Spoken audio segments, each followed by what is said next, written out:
This soap has been very popular for me for, gosh, actually ever since I really started making soap. It is a patchouli blend. I call this one Patchouli Woods.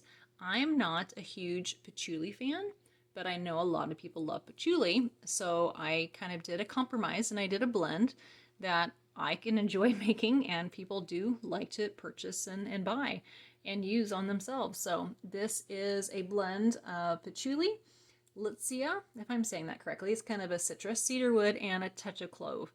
And I did a little bit different design this time. I have some little zigzag tools I thought would be fun to kind of make it look a little bit like mountains in there.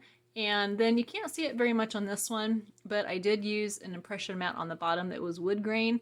This must have been more of an end piece where you couldn't, it didn't go all the way through. But anyway, I did have to put this in the freezer because those plastic ones are really hard to get off versus a silicone.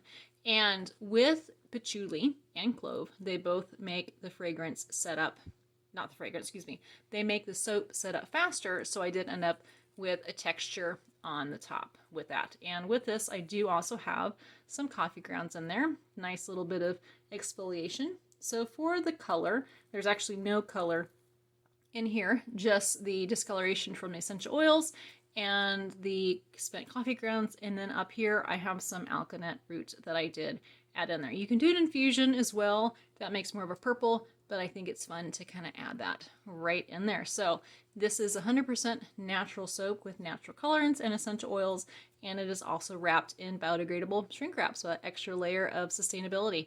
We're going to cut on over to me making the soap.